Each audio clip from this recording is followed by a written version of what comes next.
Where do we have chairs left? Who's on the chair there?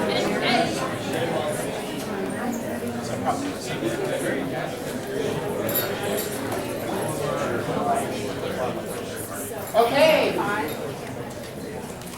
I love that we have a packed house. Thank you all very much for coming to MSU Talks today. This is our first MSU Talks of this season. We are happy to be having it during Public Affairs Week. I want to personally thank Stacy Chihuahua, who is standing over here, who has helped us organize and publicize this event, as well as those who are debating have helped with that quite a bit. Many of you are here in relationship to a class or a student organization of some type. If you need some kind of evidence that you were here, we have forms that you can pick up at the end on your way out after it's done right down here waiting for you. So please stick with us till the end, and then we will get you those on the way out. I want to explain a little bit about how this event will work. My name is Dr. Eric Morris. I'm in the communication department. I'm an assistant professor, but I'm also the coach of the debate team. And MSU Talks is a service that the debate team performs that we picked up a couple of years ago that is designed to amplify the public affairs theme for the year. And so over the course of a typical academic year, we will do 4 or 5 MSU Talks presentations just like the one that you're going to see. This is a public debate, but it is an audience participation public debate. So here's how the format will work. We have 2 debaters who are associated with our debate team, Evan Grosh and Kat Utzler. They are both juniors, and they both have a lot of different kinds of debate experience, but they're excited to be doing a public forum style of debate here. They will each give an introductory constructive speech arguing for their side of the proposition. Evan will be arguing that we need a multi-party system in the United States, and Kat will be arguing that it's better to stick with a 2-party system in the United States. After each of them gives a 7-minute speech, it's open to the audience to ask questions. I'll kind of moderate and organize that, but it's open to you all to ask questions, mostly to just clarify things that they've said. It's not really kind of a stump you kind of question. It's more of a, what is that, or where does that come from, or anything that helps you understand it. Then, after about that 15 minutes or so, what we do is we turn around and open it up to you all, and we will take alternating short speeches. I'm talking a minute or 2, nothing that's really deep or in detail, where you make arguments either for or against the proposition, and I will be trying to alternate those and get somebody who's in favor of a multi-party system, somebody who's in favor of sticking with the 2-party system, back and forth. And that process will continue for the time that we allocate for it, and at the end of that entire process, they will give short rebuttal speeches that will account for not just the arguments that they made, but the arguments that you all have made. So our goal is to have a large, interactive, public debate with a lot of participation from this part of the room. So you might be thinking right now about arguments that you would make either in favor of a multi-party system, 3 or more parties, or in favor of the current 2-party system with Democrats and Republicans. Just be thinking about that, because you will get your chance. I want to say a couple of other things about the debate program for a moment. The Holt B. Spicer Debate Forum is one of the oldest student activities on the campus. It is as old as the campus itself. How many of you are familiar with Craig Hall? Okay. Craig Hall is named after Dr. Virginia Craig, who was the first debate coach at Missouri State. She coached the team for about 50 years. I've only been doing it for 15. That seems impossible to me, to coach for 50 years.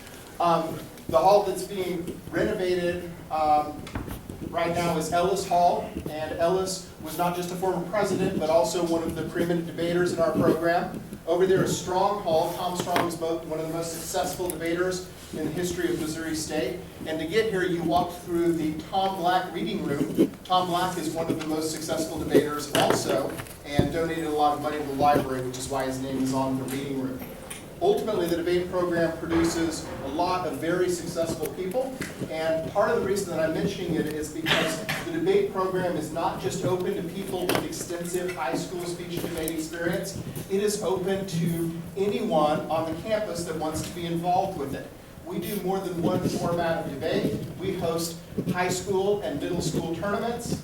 And if you don't know anything about it, we will teach you. Last year, we qualified 2 novices to the national tournament. That means people who were in their first year of debate ever, starting in college. And so maybe you'll be the next one to do that. We would love to chat with you. We'll be passing around a sheet that's not so much about the debate program itself, but a sheet that invites you to write your email address and name, so that if you would like to know in the future when we're hosting MSU Talks or events like this, we'll just send a blast to you so that you know about it. You don't have to come. You can choose to come if you want to. Does anybody have any questions about the format before I turn it over to our debaters? Okay. The first speech in favor of multi-party system is Evan Grosh, Jr.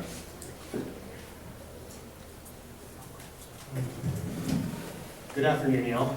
It's good to see a lot of FSL faces out here. I was also going to mention that all future MSU Talks as well are going to be educational events, so make sure you sign in for your chapters and get the credit and then turn them into your form on Campus Link. So, I kind of went over my name. I'm a junior socio-political communications major. I'm from Austin, Texas originally.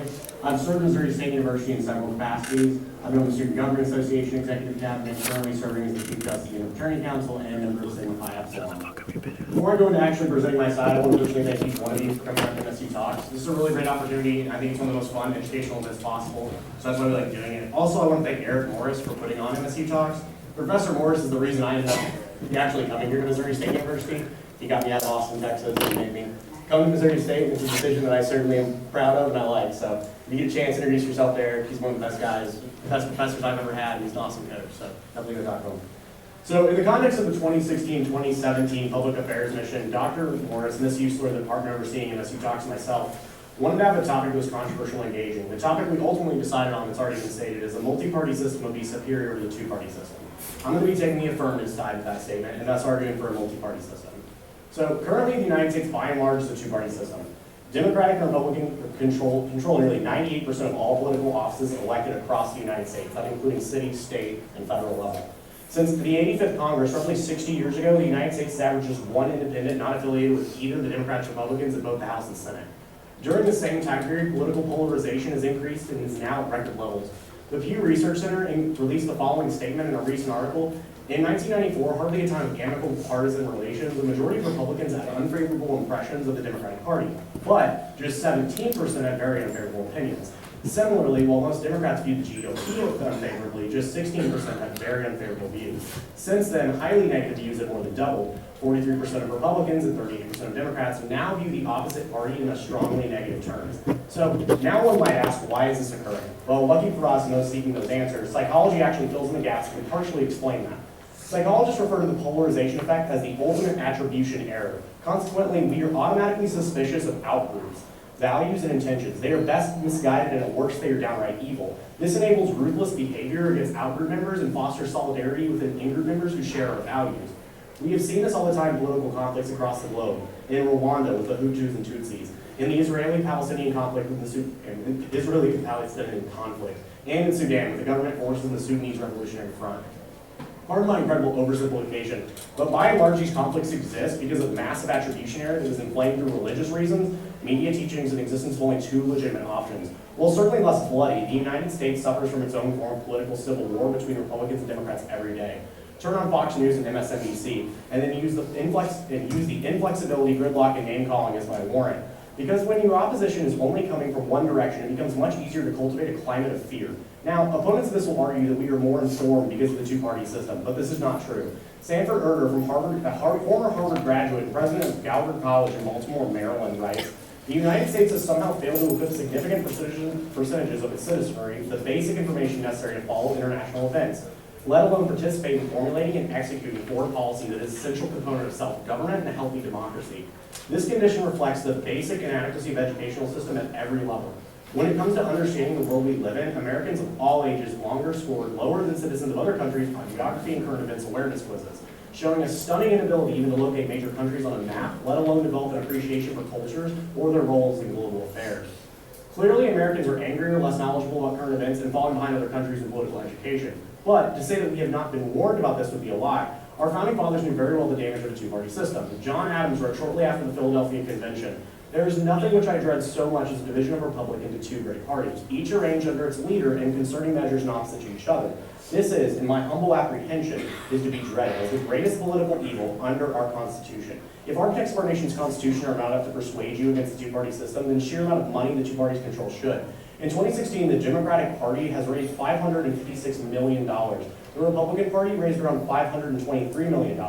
During the same time period, the Libertarian Party raised $3 million and the Green Party raised $2 million. In more blatant terms, and sorry if I ran on you in this parade, the other two party options are a joke. Expecting a win for either of these two parties would be the equivalent to expecting your local middle school football team to beat the Dallas Cowboys this Sunday. It's not going to happen. Because sadly, money matters in politics, and the consolidation of money only magnifies that party's influence. But it's not all doom and gloom. Realizing a problem is the first step to solving it. The solution is proportional representation. Currently, the United States is a plurality, majority democratic system. Essentially, that means that every election is winner take all. In a proportional representation system, the percentage is calculated and representatives are selected by the number of seats won. In a society that uses such a system, if 40% of the votes go to Party A, then in turn 40% of the seats are awarded to Party A. And if 10% goes to Party B, then 10% of the seats are awarded to Party B. This allows for smaller parties to be part of the political discourse and thus in turn increases representation. Now, I want to pose an honest question to those of you in the room that identify with a political party. Do you agree with your party's platform 100%? Or do you have to give and take on some issues? Now, I have never met someone who can actually identify 100% with what their party's platform is. And that, ladies and gentlemen, is the issue with the two-party system. You are sacrificing representation. You deserve to have a candidate that represents you 100% of the time, not one that just represents you 60%. You should not have to choose between the lesser of two evils, but choose to elect someone that inspires you. Now, I want to get something across. I believe America is the greatest country in the world. We're the greatest nation in the world because we have some of the greatest people in the world. Our nation has scientists that cure diseases, public servants that dedicate their lives to helping others, teachers that sacrifice time and money to help educate our nation's children, and acts of sheer courage like the events that occurred in the skies of a small Pennsylvania town roughly 15 years ago. Our politics has not and will not ever make America a great nation because we are not a fragile people. We work hard every day to be better than we were yesterday, and that's why we deserve a system that represents us better each day. With that, I conclude my opening argument, and I appreciate you all listening.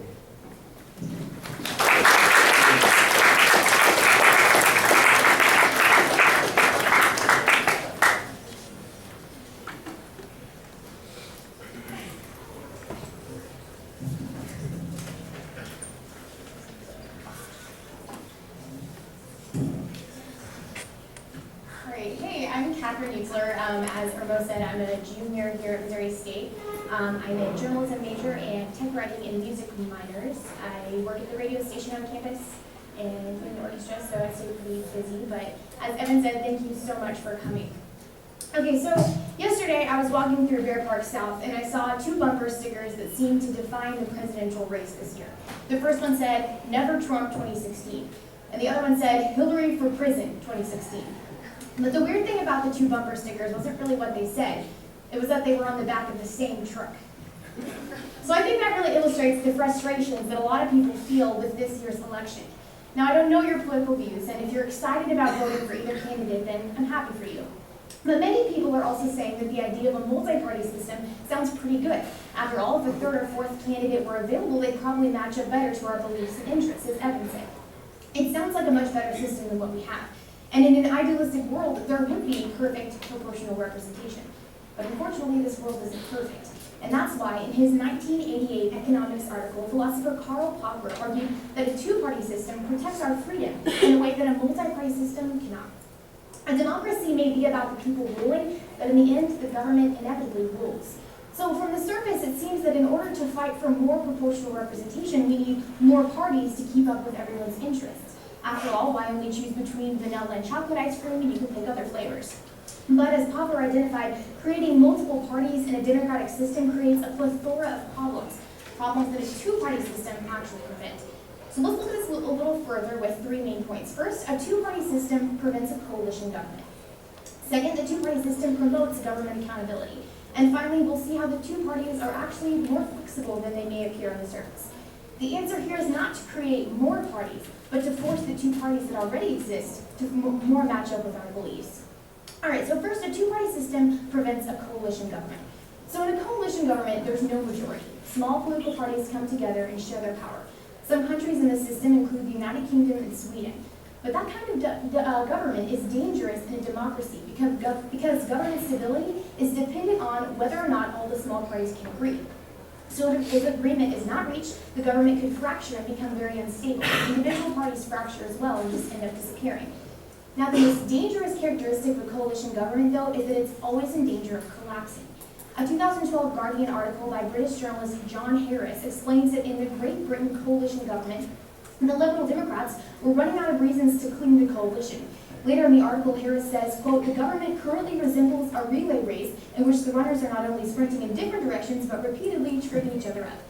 In essence, their government was going nowhere, because the only option either party had was not to strengthen their argument, but to give in on something. And when government stability is dependent on whether or not people get along, the government probably won't be stable, right? So why is government instability so bad? Well, for one thing, when the government is unstable, social and economic constructions start to change. In his 2016 article, Stanford professor David Brady displays a chart that shows the relationship between political instability and declining economic performance. Coalition governments are constantly at a risk for instability, and the more unstable a government is, the less prosperous that country is. My second point is that a two-party system encourages government accountability. When I started college debate my freshman year, I felt pretty intimidated, like I had no idea what I was doing. So the first tournament I went to, I was shocked when I broke to outrights. And then I proceeded to lose terribly to a debater who was much better than me. The judge actually laughed at some of the points I made. But after that round, because of that loss, I dug down and started working more and learning more about debate than I ever had before. And of course, I learned more from that loss than I probably did from any of the wins in that tournament. A two-party system works the same way for our government. Karl Popper argues that a two-party system, quote, encourages a continual process of self-criticism by two parties. Instead of calling it a democracy, Popper calls it, quote, the rule of law that postulates the bloodless dismissal of the government by a majority vote. In other words, those never Trump stickers actually sort of have it right. One of the many benefits of a two-party system is that there's a clear winner and loser in each situation. In a multi-party system, votes will be split so much that the parties will not lose by a very large margin. In two-party systems, the losses come hard to the party that's not elected. And with defeat comes a closer look at their priorities. And with that comes reform, which is ultimately what we want in the end. So as Popper says, the party that loses will be like me when I lost that debate round, suddenly very motivated to change their ways. We also have a point about education under accountability. Now, with two parties, there's only two parties to keep tabs on. It's pretty simple. Evan's New York Times article simply said that we're generally not informed as voters, so adding more parties isn't going to make us more informed. In fact, it'll make us less informed. One of my favorite anonymous Pinterest quotes says, quote, "It's not important to win, it's important to make the other guy lose." So if you really want to change our government and its ideals and priorities, you need to focus on strengthening one party in order to weaken and take out the other. As people, we have that power, and that's the beauty of a two-party system. All right, my third point is that there's no need for a multi-party system. The parties in the two-party system are flexible. Political scientists divide the evolution of America's two-party system into at least 5 separate eras. So it started with the Federalists and the Democrat-Republicans. Then the Democrat-Republican parties split. But those two parties look very different now than they did when they first began. I came across a chart made by The Atlantic that broke down different issues and compared Democrat-Republican views then and now. Now, some views did remain consistent, but the differences were pretty striking. For instance, according to the chart, in 1994, 68% of Democrats thought immigrants were a burden to our country. But in 2014, it was the opposite. Almost 70% of Democrats said immigrants strengthen our country. Same is true for some Republican issues. In 1994, almost half the Republicans said that gun rights are more important to protect the control of gun ownership. But in 2014, the same issue only got 25% of Republican support. Now, this is not to say that other factors didn't influence those numbers, but even just 22 years ago, so some of our lifetimes, those parties looked very different than they do now. So when Clinton won the Democratic primary, many Sanders supporters began rallying for him to run as a third-party candidate. But if he did so, unfortunately, Sanders wouldn't overcome both candidates and come out on top. The Democrats would split their votes, and Trump would inevitably end up as our next president. When Sanders himself discussed unity at a recent rally in D.C., he said, quote, "We need real change, and what people understand is that no one can do it alone." And so in conclusion, let's look at one big topic in this year's election, and that's the free or reduced college issue. That was a big reason a lot of people supported Bernie Sanders in the first place. But after Sanders lost in the primaries, his supporters thought the tuition-free college was a lost cause. But last July, Sanders said, quote, "During the primary campaign, Senator Clinton and I both focused on this issue, but with different approaches. Recently, we've decided to come together." Now, in order to understand that the two-party system here, in order to understand the power of a two-party system here, we need to put aside our opinions and consider true political effectiveness. The primary goal of any political party is to be elected, above all else, no matter what side you're on. So the only way to be elected is to get as many votes as possible. Sanders and Clinton's collaboration on this issue is an excellent example of the effectiveness of a two-party system because they met in the middle. The radicalness of Sanders' completely tuition-free plan would probably turn a lot of voters off. Most Americans dislike political extremes because in extreme examples there needs to be someone who loses out. But two-party systems fix this. Now, I think the biggest argument against a two-party system is that it can't exist in an open society. But as Karl Popper argues, in the U.S. we are very open to new ideas. He says, complete openness would of course be self-defeating, as would complete freedom. So a two-party system limits. And as Mo Ethely said in his New York Times article, third parties just aren't a part of our political DNA. Until the day lightning strikes for one of them, we should focus on fixing our system's dysfunctions.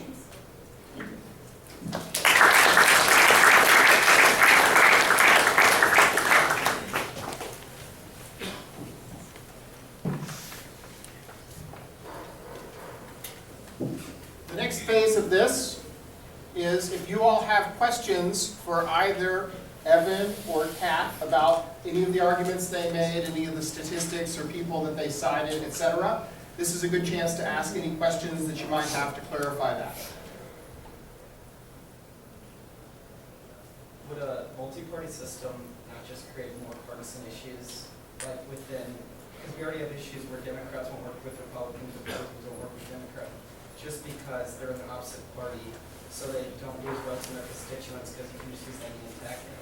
Would that not, I mean, having more parties just create more issues with pertaining to like situations like that? So interestingly enough, in the evidence we cited, so psychology says when you have one person as your opposition, you're innately going to hate that person more than you will the rest, right? Because there isn't any other option. When you have multiple enemies in multiple different parties, what it does is it disperses that. It makes politics less polarizing. It makes your enemy become less fearful because you have multiple enemies, so you don't create this cycle of just pure hate. So for example, currently on the news, as we like with MSNBC and Fox News, they have one enemy and one enemy only. Their only enemy is the other side.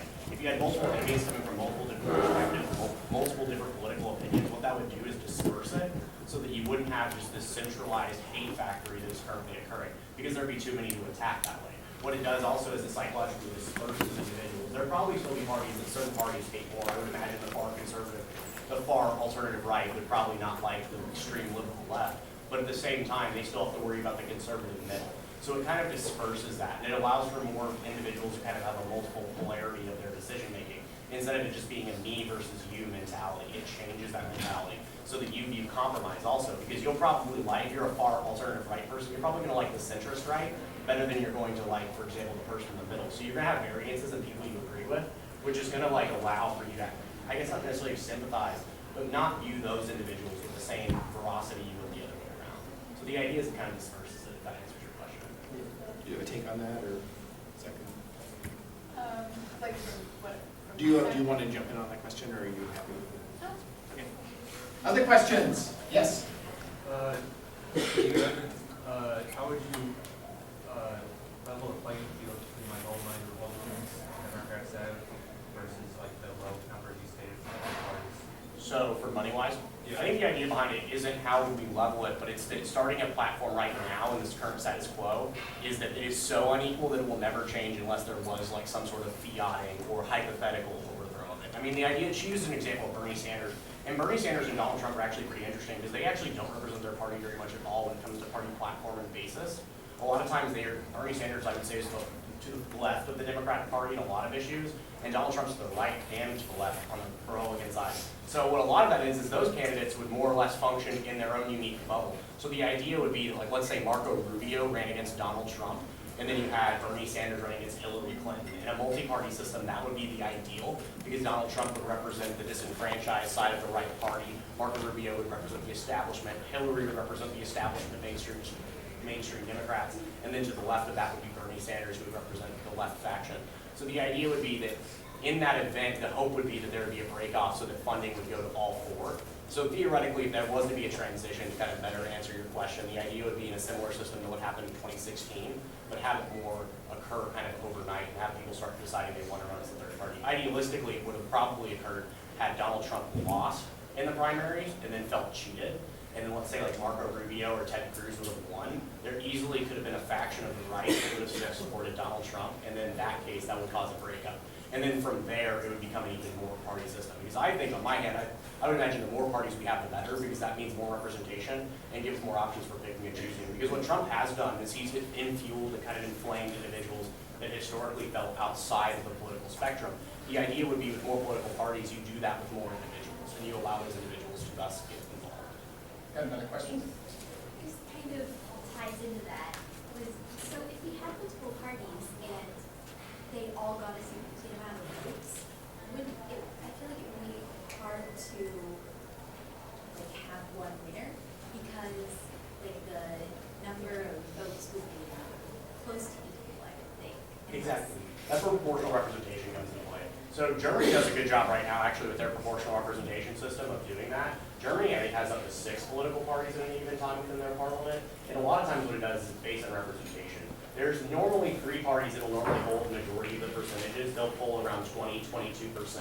And then the rest of the 3 parties will kind of fall in after that. So there's going to still be a little bit variation, but it allows for more of a diverse field, right? So instead of having a winner-take-all system like we would in America right now, where just one party would hypothetically win, all those parties seek representation. And then from there, assumedly probably in the presidential race, it wouldn't be a winner-take-all in that regard. It would have to be winner-take-all. So maybe your point would be 100% valid when it comes to presidential races, but for things like Congress, Senate, and House of Representatives, it would be proportional. So that wouldn't really be as much of an issue because it would be based on the percentage of votes total. And if that's how many seats that specific party would receive. So when it comes to proportional representation, how would the parties divide the seats? Would I be voting for a party on the ballot? Yes, because the idea would be that hopefully the community would start voting on policy issues, not individual candidates, and you vote on individual candidates in a primary. I mean, very few systems actually use it that way, but hopefully under a true proportional representation system, it would be that you vote ballot day for what party you represent, whatever their party platform is, and whatever their policy issues they support are, and then you vote in a primary for those seats based on that party. So internal membership, i.e. like it currently kind of functions with a Republican primary, would be the same way you'd select that, but instead of having that be before the election, it would just be after. So how do you think that a multi-party system would interact with the current constitution? I think there's no problem with it. I think even the founding fathers talked about it after the Philadelphia Convention, which was the convention where we wrote the Declaration of Independence. And I think they even said the warning was that they give 2 competing factions and take over large percentages that only represent the money interests, and then they will just be elitist. Is essentially the idea behind that their fear was that it wouldn't represent the Commonwealth, it would rather just represent a elite few, which I think in large ways has kind of shown to be that the fact that even after they wrote the document, that they were like, this is bad, this is initially our initial fear. Well, actually what I found, because I looked at that article too, was that it seems like the founding fathers in general were more worried about factions at all, like in general. So I think that supports the two-party side because just adding more of the thing that's the problem itself isn't going to solve the problem. But Question back here? Right here. So if we do have multiple parties, do you think that there should be like a cap amount on the number we have so we don't end up with like 16 major parties in the political system? I would say no, because I think the more representation you have, the better. I think that the more you're having individuals go and investigate policy decisions and actually figuring out what their beliefs are, the better off we are. I think currently the status quo is it's really simple for people to identify, okay, I'm conservative leaning based on like very few little characteristics, or I'm Democratic leaning based on few very little characteristics, to then join that party in order to affiliate. In a multi-party system, I believe it would be a little bit more difficult for individuals to do that, which I think is good, because it requires they actually look at platforms and actually investigate these decisions and make informed decisions. Question over here? I'd like for Kat to elaborate on exactly what happens when a parliamentary government collapses due to lack of coalition. yeah, that was the example in 2012. A lot of things had been happening in Great Britain around the time of the Olympics, and nobody could agree on certain issues. So in order to keep a coalition government running, everyone has to agree on things. And I think it was like the Liberal Democrat Party didn't agree on everything, and so they were like running away from the coalition. And so the government just kind of stopped progressing because in a coalition government, agreement has to happen before there be progress. to kind of go off that though, there was no miscalculation scenario occurring over Britain. There wasn't like potential for a war because of Britain's parliament having internal fighting because of different factions. No, If but anything, it would be currency. That'd probably be the biggest hit, is there would be potential for investors to lose faith like they did over Brexit in the international market. That'd probably be the biggest impact of that if you're talking about like what is the big point of that. I mean, if you look at Germany, Germany uses a current system similar to that, and Germany's economic outlook for 2016 is pretty good. So I'd say that's pretty secure. well, that was what the Atlantic article was saying, that like in general, political instability causes the nation to just gradually become less economically prosperous. So it's not like, you know, civil war, but it's like you're going downhill. Yes? Yeah, I've got a question for you, Catherine. So under your first point, were you making the argument that gridlock is more common and more inherent to a coalition government than it is to a two-party system? I'm saying it's more common to a two-party system. That was actually for Catherine. Oh, okay. Yeah, Under no, your- the biggest argument is that, I think in the end is that disagreement is kind of the beauty of the two-party system, and that our power as voters is to get rid of whatever party that we don't want there. And in a coalition government, since everyone has to agree, we're basically unstable, and there's no way to get rid of the party that you don't want. Does that answer your question? Before we get to the, okay, go ahead.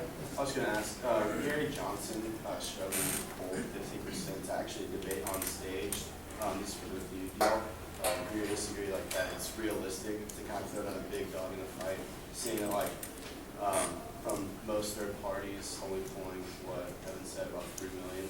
The other one's pulling well over half a million or 500 million. Do you think it's realistic for a third party to actually like get their voice in there and to make a difference in our government? I mean, by and large, I think it's possible. I think Bernie Sanders trying to prove that, whether anyone agrees with Bernie's positions or not. What he did was pretty amazing when you consider where he started funding-wise to where he ended funding. I think it's hypothetically a possibility. Do I think Gary Johnson's actually going to pull it off? No. I think his lack of geographical awareness of where the city of Aleppo is in Syria is probably a pretty big issue. And I think like when it comes to a geopolitical leader, you probably should know that. But that's probably why you won't pull one into taking that. But and again, it hurts he doesn't have the money. So if Hillary can afford to make those gaps, he can't. Because he doesn't have the money to spend that. And that's what a lot occurs. That's why the money kind of matters, is that Hillary can mess up and Donald Trump can mess up a lot more because they have a lot more money to spend control. He doesn't. So one little gap like that will kill him. And that's ultimately probably going to happen in a lot of his polling as that kind of story develops. Yeah, I would say it's not realistic, and I think that if he did have a chance, that it would just split the votes and would mean that the other party would win in the end. Okay, in the next phase of this, I'm going to ask you all in the audience to join in the debate and make arguments on either side. My goal is to call on people alternating. So I'll ask for somebody who wants to speak pro multi-party, and then I'll ask for somebody who wants to speak pro the two-party system. So I'm going to ask for the multi-party side first. Anybody willing to make an argument for a multi-party system? Yes. And then tell us your name as you start. I'm Colin Wilson. And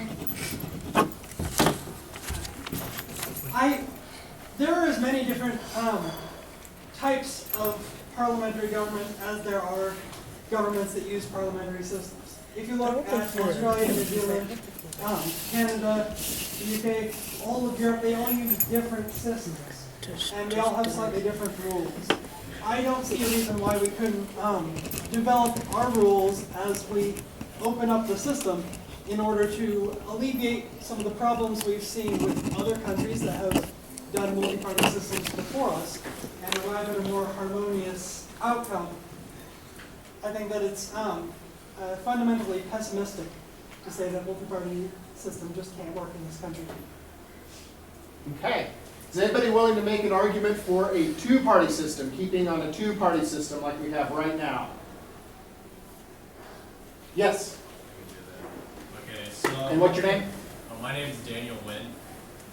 One thing I've noticed is that a key component of a multi-party system is cooperation, so forming alliances. And so different parties tend to compete within parliament to gain seats. But let's say like a small, like extremist party rises up and tries to win like the presidency or like the majority of seats in parliament, if the other parties can't cooperate and form a coalition, then it's much easier for that extremist party to take over and just extend their influence in parliament and on the executive. So I think for like a two-party system, it softens some of those like more extremist views. For example, Donald Trump and Bernie Sanders, if we were in a multi-party system, it would actually be easier for them to just win the presidency outright, because they'd be skipping the primary process, and when everybody's so divided within, you know, the Democratic Party and the Republican Party, it would make it much easier for like an outsider to win the presidency without first softening their views. So I think having a two-party system is a better safeguard for democracy, because those more extremist views have to moderate in order to win over more voters in a general election. Okay. Somebody willing to make an argument in favor of a multi-party system? Evan's side of this. I think What's your name, sorry? I'm Salas Palisana. I think that when you have a system where you only have a very small amount of parties, they become very politicized, and then the candidates, rather than like acting in the best interest of the people or towards a real agenda, they become kind of more interested in like, well, I have to do what my party's expecting me to do. And so I almost wonder if gridlock is actually caused more by having less parties, because it, like I said, it politicizes things more, and if you allow more parties in, there might be a more reasonable debate in the landscape. Okay. Is somebody willing to make an argument in favor of the two-party system? Cat side of things. Yes, and what's your name? I'm Sean Atkins. So with coalition systems, they do fail quite often. One example I want to bring up is in the 30s and 40s, France coalition failed like 13 times during the rise of Hitler, making it so they couldn't necessarily like cooperate in negotiations to try to stop Anschluss and other things like that. So it makes it really hard to compete internationally if you don't have a functioning government, and that's basically the main reason. Okay. Do I have somebody willing to make an argument for the affirmative side in favor of a multi-party system?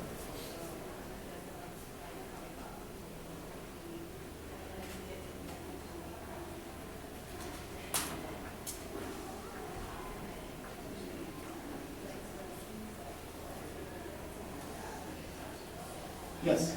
I can just go ahead and like throw another argument out for multi-party systems that I haven't heard yet, which is the issue of voter participation. Because you know, right now voter participation in the United States is pretty low because people don't like to vote for the lesser of two evils. So I can't see one pro for a multi-party system as you can vote your conscience in a more applicable way.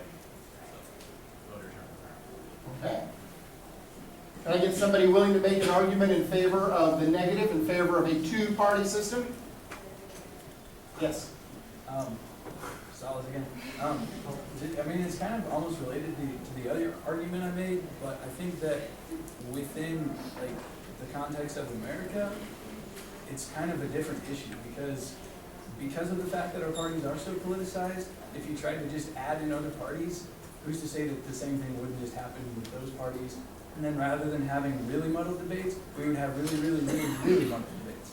And so, I mean, maybe in a system where there's like a historical precedent of having multiple parties, it would be easier. But I think in our system, it's not practical to try and say we're going to change it from the two parties.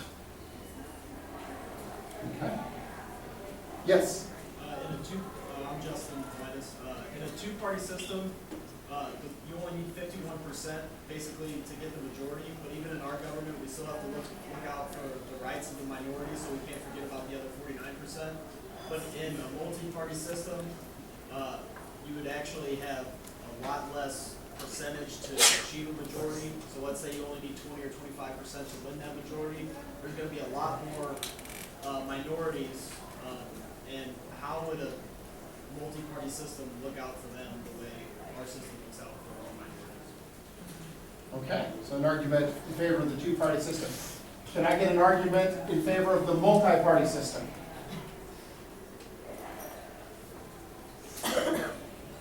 Yes. What's your name? Okay, I'm Kelsey. So the two-party system, regardless of whether or not it works the way it is, a lot of people feel like their voices aren't being heard. And so one of the pros to voting affirmative on this is that more people might become civically engaged or not, it does end up working in the long run. It promotes civic engagement for everyone to vote because they feel like they have more of a voice and an option. Okay. Can I get another argument in favor of the current two-party system? Yes. Okay, so when you have whichever party is in power, they're going to tend to make the ministers or cabinet members or whatever other influential diplomats, etc. They're going to populate those appointed officials from within their own party. One thing that our two-party system does is that because each party has such a big tent, they have to accommodate so many different viewpoints. In a multi-party system, if you had a party that represents, say, 20% of the population, but is the largest single percentage, gain power, then you could have all your officials only representing 20% of the population. Compared to a two-party system, you might have a party representing 40% of the population. That's a wider range of viewpoints that the prime executive and the diplomats and so forth have to incorporate into their policy making. Okay. Can I get an argument in favor of the multi-party approach? Multi-party system. Yes. I'm not for a multi-party as much as a four-party system. And what's your name, by the way? Oh, Grant Thomas. Grant, okay. What I would like to see is a four-party system, one representing the original dilemma with free versus quarter, and then the current dilemma, free versus equality. So then you have the four different spectrums of libertarian, populist, liberal, and conservative. With those four, if those four represented, then you would have more of a everyone included, and not having some outlying issues for you coming. But you said those four is what I would like to see. Okay, thank you. Can I get somebody to make an argument in favor of the two-party system? Yes. Okay, so I spoke earlier about how like coalition systems are pretty messy and bad, but what we have currently is essentially like a more structured coalition system that doesn't collapse.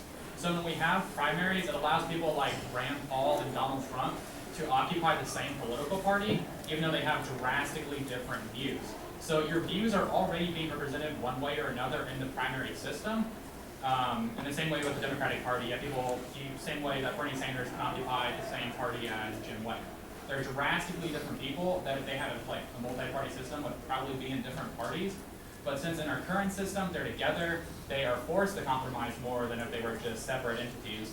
And also, when it boils down to it, if you feel like your views aren't represented in politics currently, it's because of two reasons. Either your ground game for changing the parties is really bad, or your ideas are simply super unpopular, which in a democracy, if your ideas are super unpopular, they're not going to get very far, so sorry. Okay. Can I get an argument that is in favor of multi-party system? Yes. And what's your name? I'm Kylie Evans. I think that a multi-party system has more accountability for their parties. For example, in the UK, if they go, whoever is elected has to vote strictly with what their party's basis is, whereas in the United States, the Democrats and the Republicans have a general outline of what their platforms are. However, the people who go will vote on their own ideas rather than the party's specific outlines of those ideas. Whereas in the UK, they vote specifically like that. So the people who are representing those parties will represent you every single time, whereas a Democrat or Republican may or may not represent your ideas. Okay, thank you. Can I get an argument in favor of the two-party system? Yes. And what's your name? Jordan. Okay, Jordan. So like with a multi-party system, you can have like 20 or 25% controlling, 80 or 70% of people's opinions, which like even though that the minority can control the majority in a multi-party system, and that's where you have issues where like radical views like in Germany, like not a lot of people supported like the Nazi Party, but 20% or 25% was the majority in that multi-party system they had at the time, and it allows radical views like that 80% of the people don't support to come into power just because there's 6, 7, 8 different parties. Okay. So in favor of two parties because of the radicalism. Can I get an argument in favor of the multi-party system? Of a multi-party system? Yes? The two-party system can also allow radicals to have an undue amount of voice. In the 50s and 60s, the Republican Party initiated what is known in academia as the Southern Strategy, in which they appealed to the racial resentment of white Southerners who used to vote Democrat, but had been left behind by the more liberal democratic policy on racial equality. So the Republicans sought to make themselves more the palatable party for the people who are still pretty grumpy about the whole situation, and I believe that has led to the modern phenomenon of the Tea Party, and they're coming into power in 2010, as well as Donald Trump in the current election cycle. Okay. Can I get an argument in favor of the two-party system? Yes? Yeah, so with the whole Southern Strategy thing, if we had a multi-party system, that would actually have given more power to the racists in the South to win elections, because they would only need like 20% of the vote. So even if you want to like bring up the argument that Republicans absorb these like racists of the South, they weren't running on a platform of let's put Jim Crow back in place, versus like if these guys had their own party and we had a multi-party system and nobody could unite against them, they could continue to win elections versus like their views essentially being like moderated or just completely thrown out the window when they joined the Republican Party. So I still feel like two-party systems help to like moderate these views so they don't end up winning elections ultimately. Okay. Can I get an argument in favor of a multi-party system? Yes, and what's your name? My name is Katie. And I think a lot of the opposition to the multi-party system is that there's a lack of definition as to how many parties constitute a multi-party. And you don't necessarily have to have 16 different parties. It's just against the two-party system. And currently the two-party system doesn't seem to be working because the majority of people don't approve of the actual candidates that are in the office. So if you had a multi-party system with like if you had a limit to how many parties you could have, because I think a lot of the opposition is there's going to be massive confusion if there's 16 or 20 different parties. So a four-party system or even just a three-party system would be better because it would split the vote into more than just two different ideas. Okay, so an argument for slightly more multi-party, but not infinite multi-party. Can I get somebody to make an argument in favor of the two-party system?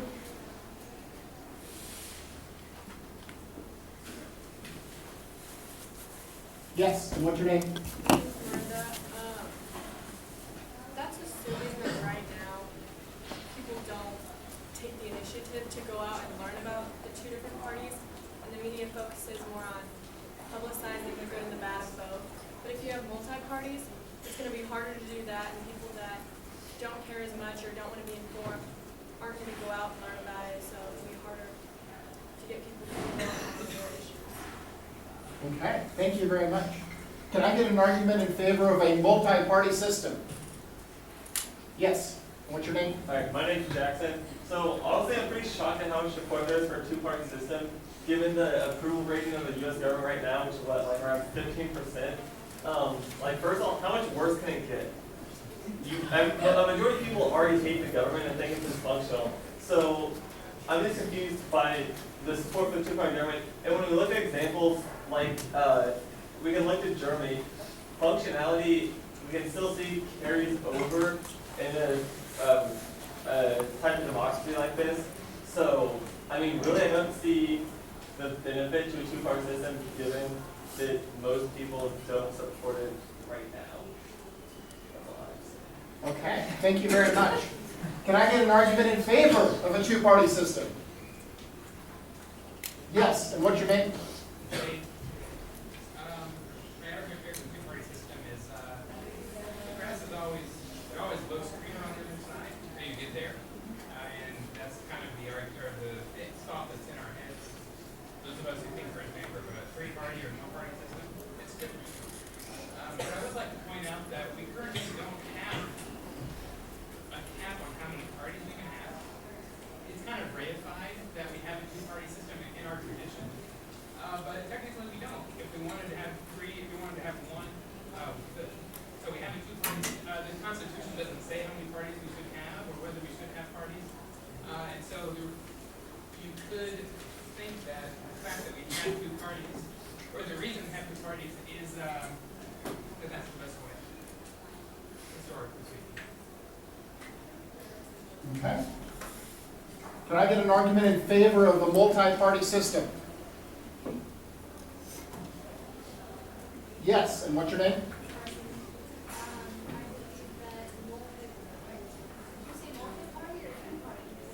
I was asking for a multi-party good argument.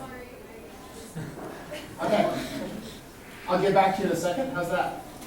Or go ahead. Go ahead. I believe that it's better to have the option, especially when the majority of the students that we're trying to get going are college age.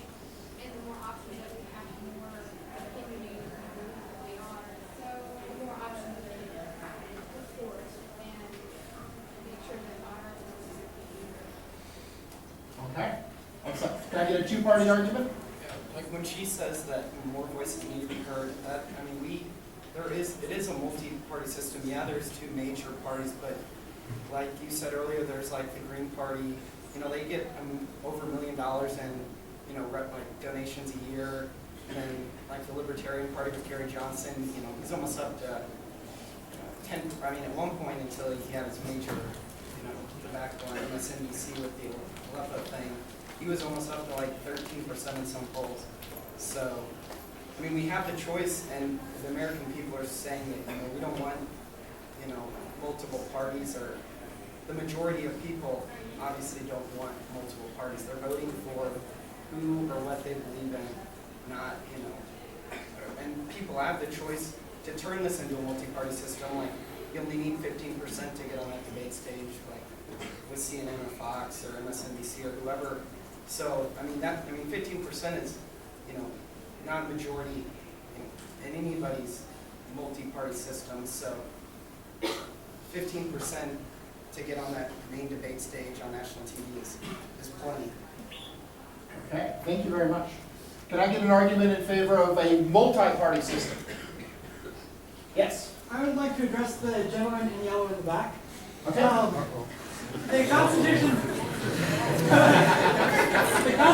does not explicitly state the number of parties. However, it does define the electoral math, and that math makes it mathematically extremely difficult for any party in excess of 2 to obtain the presidency. And I'm not going to give a math lecture. That's on the point down like that. Okay. Can I hear an argument in favor of the two-party system? Okay. Man in yellow.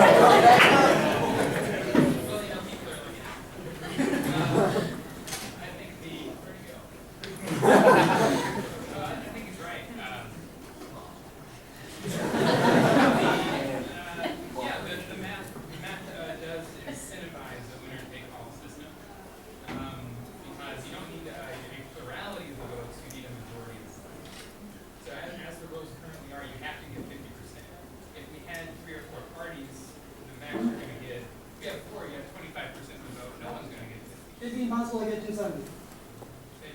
It'd be impossible to get 270. Oh, 270 with the electors. 270 electors. Yeah, as I said, I agree with you on that. If we're going to change if we were going to change to a three-party system, we have to change a lot of the other rules and structures that we make. Okay. Can I get an argument in favor of a multi-party system? Yes. Yeah, I forgot to say this earlier, but I mean, let's also not forget, like, literally last year, the two-party system led to a government shutdown. The functionality of our government is very bad. The two parties have pitted against each other in a way that, like, John Boehner basically said, yeah, F you guys, I'll shut down the government. That's what happens, and it's happened multiple times in the history of the United States government. It's not functioning at all. There's no reason to think it's going to function at this like level that we're assuming it's functioning at, but it's really not. Thank you. Can I get an argument in favor of the two-party system? Yes. Okay, so thanks, dude in the hat, for pointing out earlier that you can't hit 270. Well, it'd be very unlikely to hit 270 votes electorally. So what happens in that case is the vote goes to the House Representatives to choose who the president is. Now, like, honestly, there's probably not a single more corrupt part of the government than the House Representatives. It's gerrymandered to hell. Like, it is insane how corrupt it is. Okay, so gerrymandering, they like make electoral map of basically the winner of the government. So basically, the Republicans have made it that there's no way they are going to lose the majority of their seats, barring some really extreme situation. So basically, we're throwing the presidential election to 400-some people in suits to decide who our next president is going to be. It doesn't have to be somebody that can run. Like, it could be Dr. Morris if they wanted to. They could choose anybody. So you're throwing the election to the most corrupt form of government in our current system. Also that, people keep talking like, oh, look how unpopular the current parties are. Well, like, yeah, but like, so are the third parties. Like, the Green Party kind of sucks. Libertarian Party kind of sucks. Sorry, but it's true. They're just really bad politicians. They can't achieve anything. It's not because like there's some force holding them down. They're really bad at their jobs. Like, they can't win elections. So quite frankly, multiplying that problem across the board will solve nothing. Can I get an argument in favor of the multi-party system? Yes, and what's your name? Grant. Okay. With regards to that, the majority would be reached with the 270. If we did switch to a multi-party system, then I do believe that we would have to, like you said, we'd have to rewrite the rules of the game to make it more even along those lines. And when it comes to Libertarian or a Green Party, those representatives not being able to win elections, or that they're not good politicians, we see that both in the Republican and Democratic parties as well. So I think that with a multi-party system, you're giving other people the opportunity to raise their voice, and the people that agree with them more than what the two-party system is. And then you have to go along with what other people have said, but going along with someone that doesn't naturally represent you fully. Okay. Can I get an argument in favor of the two-party system? Yes. Okay. So in terms of like polarization in two-party systems, I think the only reason that we're seeing this right now is because the parties are like hitting their brink. In the past, we had like the Whigs and the Republicans, and then the Democrats came up, and everybody kind of switched sides and just kept cycling. And I think that that's just what happens in the United States because we have that majority rule. So even though we see the polarization now, I think it's just because, you know, we have the ability for a third party to pop up and take out one of the parties who isn't meeting our current ideas of what should happen.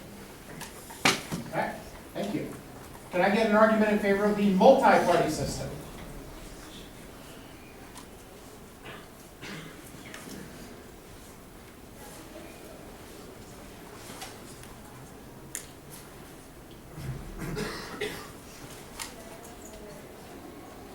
Do we have any arguments in favor of the two-party system?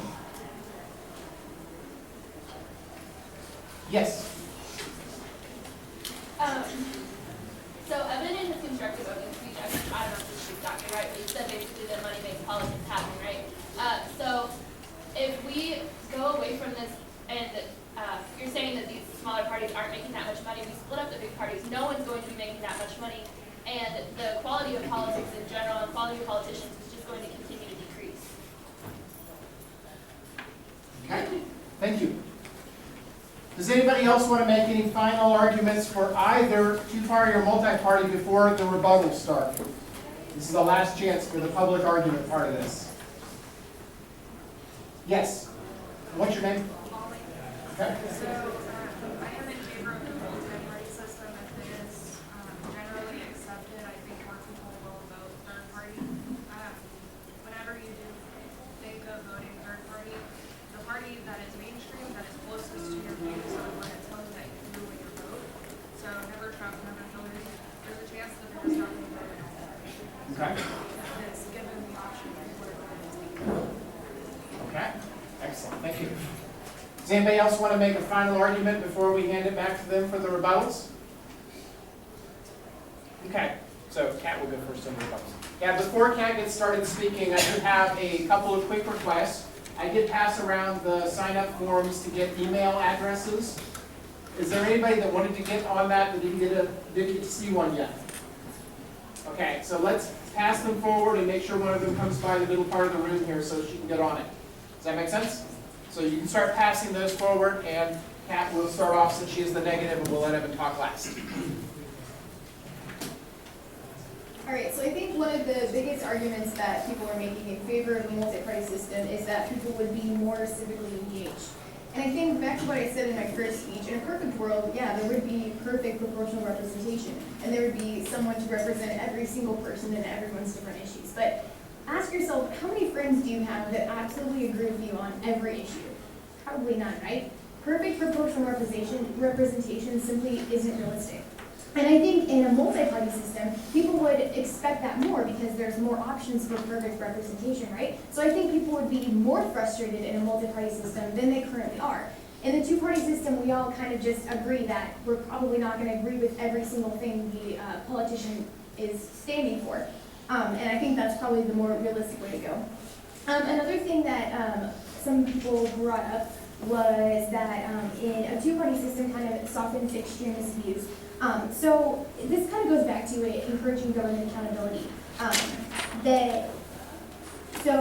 Adding, as I think someone said, adding more parties would add more relays to the metal debates, because it's true that multi-party systems have, sorry, I'm going to do the last section. Okay, so multi-party systems, someone said that multi-party systems encourage more accountability because people have to stick to their parties that they say they're going to stick to, but I don't think as voters we want that. I don't think we want to have to identify only with the party that we say we're going to identify with, because as multiple parties kept multiplying, there would be more people identifying only with that party that agreed mostly with what they agreed on. And I think the biggest argument in favor of the two-party system is that it would just make everything harder. So the two-party system, someone said the two-party system doesn't seem to be working because the majority of people don't like the two candidates. That seems like that to us as college students, but I think because of the way our government works, the majority of people want the two candidates, that's why they're there. It's not the two-party system's fault that we don't agree with it. It's the fact that a lot of us don't vote. It's the fact that a lot of us don't understand all the issues or take the time to actually look up and really understand the issues of the only two parties that we have. So I think we're blaming a lot of our issues and the reason we're frustrated with the government, as Jackson said, on the two-party system, when in reality, we've always been frustrated with the government. It's really not the two-party system's fault. Another thing a lot of people said was that multi-party systems have smaller majorities, so it would be easier for someone to take over. But then, as Kelsey pointed out at the end, that would just mean that there's more, or there's less to go around, which means lower quality of everything that's happening. So if you're frustrated with the two candidates now, they have a lot of resources and a lot of money. Giving the same candidates with the same experience maybe, but less money and less resources, isn't going to improve the quality of our political system. In fact, it's going to make it harder. So as the New York Times article that I pointed out in my first speech said, I don't think that multi-party system is really in our political DNA. If we did change rules, as people started talking about, and made this a coalition government, then everyone would have to agree for it to function. And I think we all know that everyone agreeing probably isn't going to happen. So although we are frustrated with our government, and maybe that person with the two stickers on their car isn't going to vote, that's the reason we're frustrated in the first place, is because if you get more politically involved, we need to change the rules that already exist, not add more and add to the confusion.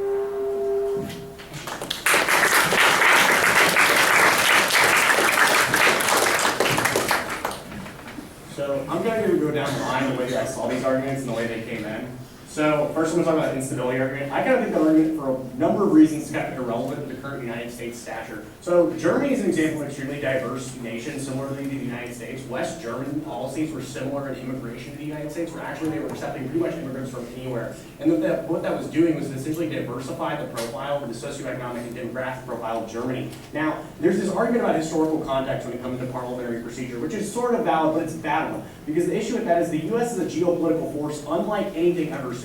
The use of hard power and deterrence that we currently have would have probably propped up France in the 30s and 40s and wouldn't have let them collapse. That's one of the great things about the United States and why we provide aid to so many nations. The reason we do that is to make sure unstable regimes that are going through hard economic times are able to stay up and stay afloat. That's also why we station different military assets in those regions to help prevent those nations from collapsing. So the argument that the United States is going to collapse would only rely on this economic argument that they kind of make, that a transition would cause an economic collapse. But I don't think that's true, because I think we kind of fleshed out when people were asking questions a lot of the way this transition would function.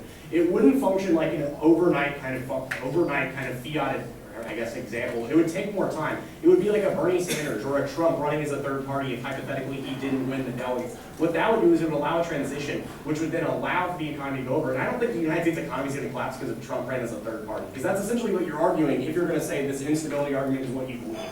Because you'd have to believe that if Donald Trump ran a third party in this election, that would have caused an economic collapse. Brexit didn't cause an economic collapse, and that was way worse than any sort of Donald Trump third party move. So if Brexit didn't cause the EU to really literally collapse on its face, then more than likely the United States having a couple more political parties isn't going to cause that much political instability. Now, there's this argument about extremists. The issue with that is basic parliamentary procedure will let you know that the minority cannot control the majority. So an example would be you need 2/3 votes to pass majority of new laws. You cannot pass a Holocaust law without 2/3. So if a 25% minority decides that's what they want to do, it's never going to pass. It's not going to function that way. So don't let people fear-monger this up and try to give you an example of parliamentary procedure is when it's really not that. So also, I think the gerrymandering argument kind of proves my point. The whole system was rigged because it allowed for control by one faction. That is why the House is rigged. The House of Representatives allowed for Republican control, which allowed them to redraw district lines to control elections. If we had multiple parties, it wouldn't be able to do that because, again, they need the 2/3. And why, if I'm one of those parties, would I vote for one party to be able to gerrymander the entire United States map? You wouldn't do it. You'd have multiple factions that would want it to be more equitable rather than only in favor of one party. That is why a multiple party system allows for a more democratic representation. So I think that point's kind of good on my end. Also, they make another argument that all the other parties suck. So political parties don't suck, ideas don't suck. It's the actual quality of the message and how that message is funded. So quality of message and the way it's funded. If you ask any political consultant if it's necessarily the politician that wins every time or if the best politician wins in every single election, they're probably going to tell you no, that's not true. The best politician doesn't win, it's the best investor. A lot of what comes down to politics is about how much do people want to invest in your campaign because they believe you can win. If I'm working for Exxon and I'm a lobbyist, I want to invest in a candidate that's going to win because they're going to vote in accordance with what I want them to do. Again, that kind of shows why the two-party system is bad because I'm already hedging my bets, and it also allows for more corporate control of companies to actually be able to buy out laws. So again, I think that argument's kind of bad because I think if you had multiple parties and one party was showing headway in polls, the investors would go to that individual. It wouldn't mean that individual is bad. I don't think we have a problem capable individuals in this country that can lead. I don't think that's that we have some sort of, we're going to run dry on that and that the pool's already kind of low. I think all this does is allow more voices from a diverse perspective to be heard that currently aren't. So I think it's kind of a good thing. Let's keep on going. So the minority controlling argument, I kind of done that. All right, so let's talk about this Karl Popper guy. So Karl Popper is the same guy that called intellectual Marxism a scientific theory. The problem with Karl Popper a lot of times and a lot of what he writes about, why I probably wouldn't want to use him directly as like the perfect say-all of why a two-party system is good, because he relies too heavily on rationalism and not enough on the human element. So a lot of what occurs in society, what we see with human beings, is that we push boundaries considerably. We're always reinventing ourselves, we're always beating records, we're always going to new places. Under Karl Popper's argument, we would never do that because we'd be rational. We would already know the limits of our capabilities, and thus we wouldn't have touched them. So a lot of his rationalism arguments aren't necessarily true, but under his paradigm, I understand why he would say that. But again, it's kind of a flawed paradigm because it's been disproven by, i.e., people going to the moon in the 60s. So clearly, if things can change and they're capable of it, that means we can rationally envision a world where it does occur. So again, I kind of think in closing that The United States could be much more democratic and represent more individuals and hopefully engage more individuals in a multi-party system. I don't think it's necessarily an indict on the current parties. I think it's rather an indict on more political opinions and more political philosophies that need to be heard. So, thank you.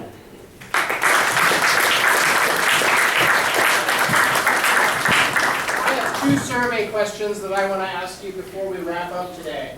So I'm going to ask by show of hands your opinion on this issue when you walked in today before it started, and then I'm going to ask you your opinion on it as you are leaving today. So the first part of it, when you walked in today, how many of you would say that you were neutral on multi-party versus two-party?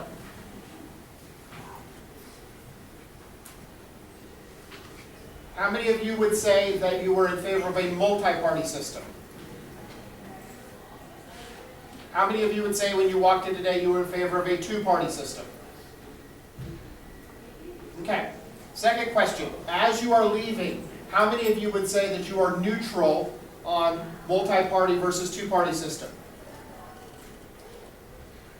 How many of you would say that you are now or are in favor of a multi-party system?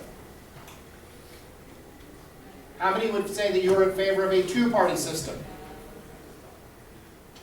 Okay, fairly even divisions before and after, but a lot fewer undecideds, which I think is a nice outcome. As you are departing in a second, Jacob here has sheets that you might choose to hand professors if you wanted to prove that you were here. If you need one of those sheets, I suggest that you come around this side of the room to get